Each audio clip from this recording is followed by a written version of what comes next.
Yep, my name is Gavin Lynch. I'm an organic dairy farmer in the village of Denard in West Wicklow. We farm milk about 70 cows here, mostly shorthorns or shorthorn crosses. Supply milk to Glennisk.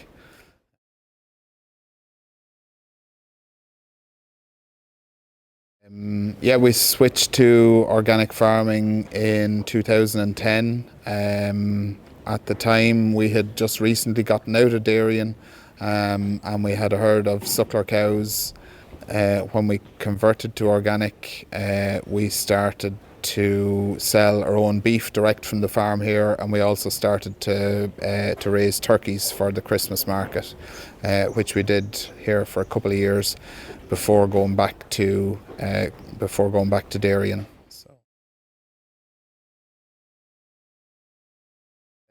I was always kind of environmentally conscious, and I was just looking at how we farmed here, and looking at the impact that we're having, and seeing, I suppose, the wider kind of global picture on what was happening with climate change and biodiversity loss, and so I suppose kind of came to the conclusion that we had to do something differently, and we couldn't keep farming the way we were, and I think that played a large part in why we made the decision to go organic.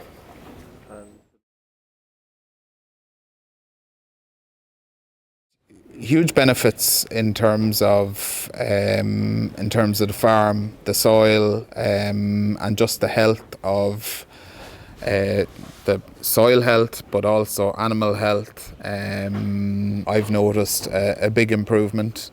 It's probably more financially stable. It's definitely been better for us financially than when we were farming conventionally. But the stability is another side of it too. In general, the organic sector is not subject to the same kind of wild fluctuations that you can get in the conventional market. But that would be a big benefit.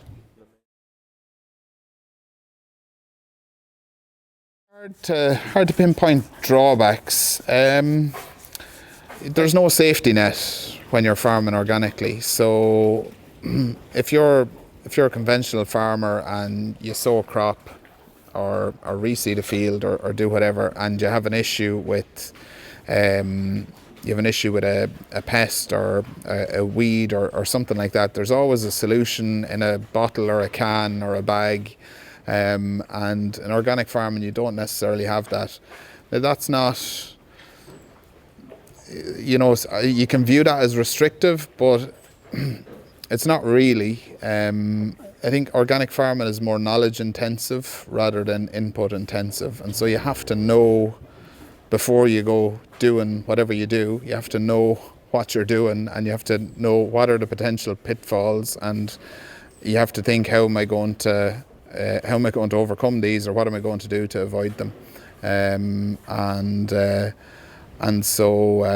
So yeah, you just have to be more keyed in, but that's a good thing, and kind of I suppose you feel a bit more in tune with what's going on the farm. Yeah.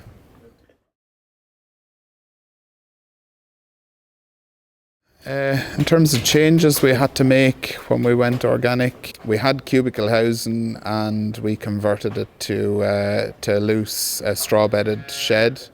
We've actually since gone back to cubicles, but deep bed cubicles, so they're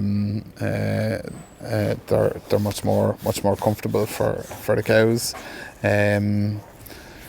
I suppose that was one of the main changes. It wasn't a huge effort to change that around, and I suppose our stocking rate, we were coming from a lowish stocking rate anyway, so we're able to maintain a reasonable stocking rate on the farm.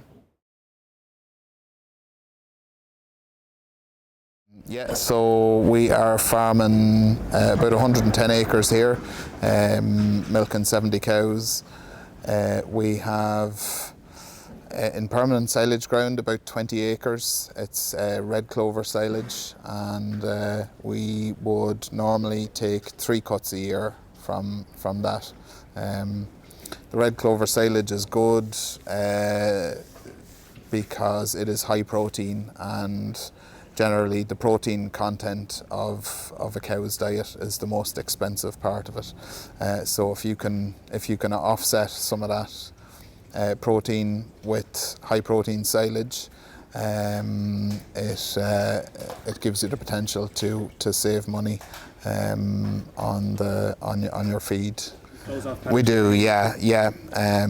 So we try to manage our grazing that we don't ever have surplus paddocks where we'd have to take bales out, because let's say in the organic system it can be quite hard. Like, cuts of silage are very hard on ground, and you'd certainly notice for maybe a year after, even if you opportunistically bale a paddock, you'd definitely notice reduced productivity for possibly a year after it, just because you're harvesting that kind of mass without replacing nutrients, or not in the same way that you would with grazing. But we would make some bales whenever we get a chance. It has, yeah. We have a neighbour who's another organic farmer, and so we might buy in a few bales from him as well. But no, we've never been stuck.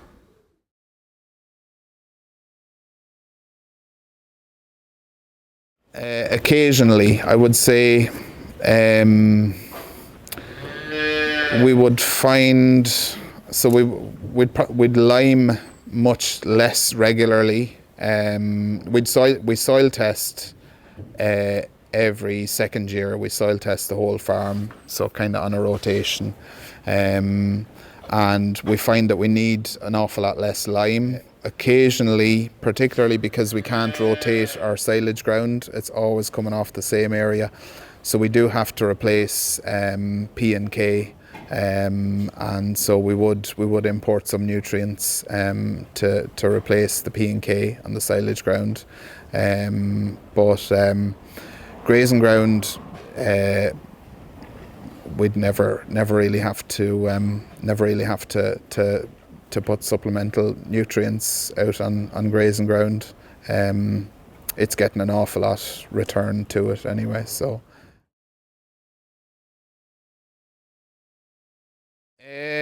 it'd be either sulphate of potash or patent Cayley, and yeah, just come from the local ag merchant. Yeah, they're permitted inputs for organic farming.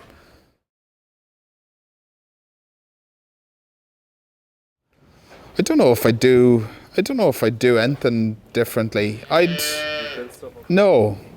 I think that's part of the I've come across that before, where people would be advised to, like, get your have your P and your K like sky high before you go in, and but I don't think that would really serve anybody well in terms of learning how to balance nutrients on your farm. The best way to learn to ride the bike is take the stabilizers off and just truck on.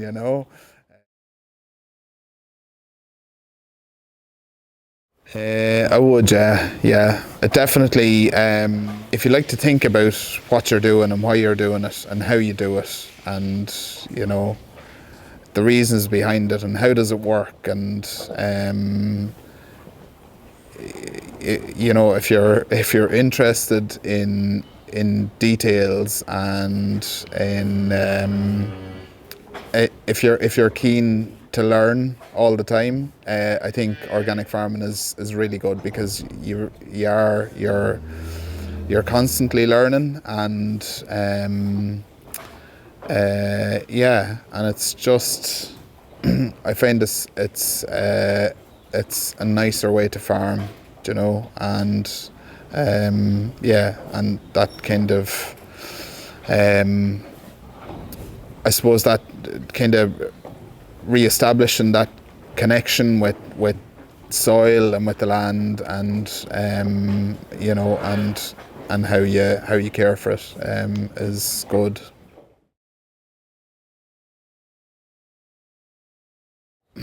As I said, all our milk goes to Glenisk. The organic price, or the organic milk price, it has been quite stable for the last few years. Definitely this year it lagged. There was a time when it lagged behind conventional milk.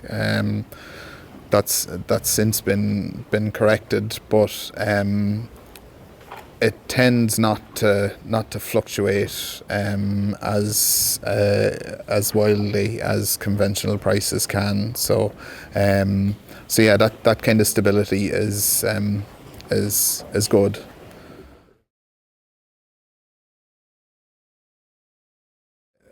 A lot of our livestock feed is coming from the UK, and it's not really sustainable between kind of Brexit and kind of market volatility, and we need to be supporting our own organic feed sector and our own organic tillage farmers. So I would say there's a real need to develop an organic feed sector in Ireland, home based. As long as people have been farming organically in this country, there's been barely any research done on any aspect of organic farming, and so I think, particularly now that we're aware of the challenges with climate change and biodiversity loss, there should be an awful lot more money and funding put into research on organic farming systems.